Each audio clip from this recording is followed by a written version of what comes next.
Pourquoi se soumettre à Dieu? Donnez-moi un point d'appui convenable, et je vous donnerai un levier pour soulever la planète Terre. Ce sont les mots d'Einstein.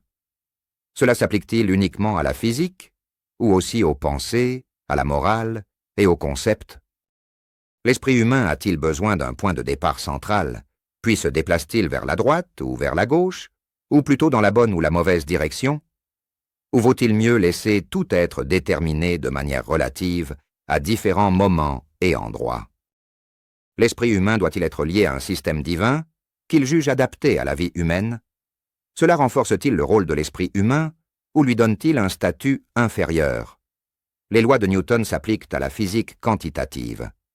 Ensuite, elles reposent sur des observations et des expériences qui ne peuvent être modifiées, comme la flottabilité et la gravité. Utiliser l'esprit humain pour construire des vaisseaux spatiaux et des sites web est bien, mais l'utiliser pour réinventer la roue et redécouvrir le feu est ridicule et absurde. L'esprit humain a mené une grande bataille pour arriver à un ensemble de règles qui fonctionnent pour améliorer la vie humaine. Dans le processus, l'esprit humain a dû passer d'un extrême à l'autre et s'élever de l'absurde à la logique. Cependant, à aucun stade, l'esprit humain n'a été absolument juste. Lorsque vous n'avez pas de point de référence, vous ne pouvez pas être complètement certain. L'histoire avance comme les vagues de la mer. Ce qui semble répugnant et interdit à un endroit et à un moment peut être attrayant et encouragé à d'autres. Il peut y avoir une différence de seulement une courte distance entre un endroit et un autre, ou de quelques années entre une époque et une autre.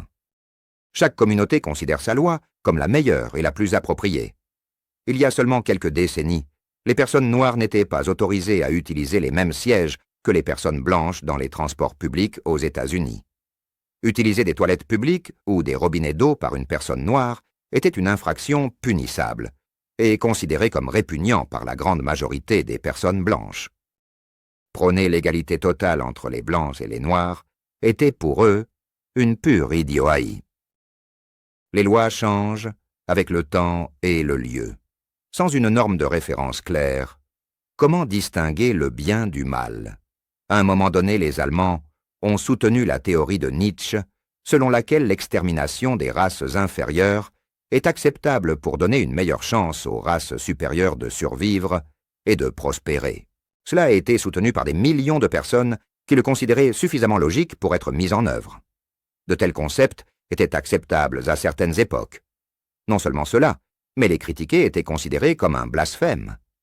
Seules quelques personnes pensaient qu'un jour viendraient où de telles idées seraient vues comme absurdes. Aujourd'hui, avons-nous des idées que nos enfants trouveront absurdes?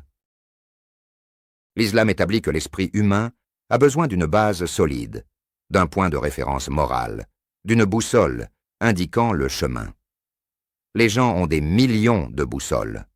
En effet, chacun a son propre indicateur moral. D'où pouvons-nous obtenir un indicateur principal? Et si nous en trouvons un, comment savons-nous que c'est le bon? Descartes a énoncé le principe « Je pense donc je suis », qui est connu sous le nom de scepticisme méthodologique. Ses disciples doutaient de tout, y compris de leur esprit et de leur propre existence. Ils ne devraient pas être blâmés, car lorsqu'il n'y a pas de point de référence central, comment pouvons-nous être absolument sûrs? L'islam établit une manière de vivre complète basée sur une conception saine de la vie et de l'univers. C'est une conception globale et permanente, car elle est établie par Dieu, le créateur de l'homme, de l'univers et de tout ce qui existe. Certaines personnes aujourd'hui peuvent s'opposer au mode de vie islamique, et certaines peuvent le ridiculiser comme inadapté à notre époque moderne. C'est tout comme les maîtres blancs auraient ri lorsqu'on leur disait que le seul critère qui distingue les gens est leur crainte de Dieu. Ils auraient dit « Vous plaisantez ». N'est-ce pas une religion arriérée qui met sur un pied d'égalité un singe grimpant à un arbre et une personne anglo-saxonne blanche? Ils auraient dit qu'une telle religion était inadaptée à leur époque. De même, les prêtres qui se demandaient en 520 si les femmes étaient des animaux, des satans ou simplement des humains inférieurs, auraient ri s'ils avaient su que l'islam établit le principe de l'égalité complète entre les hommes et les femmes.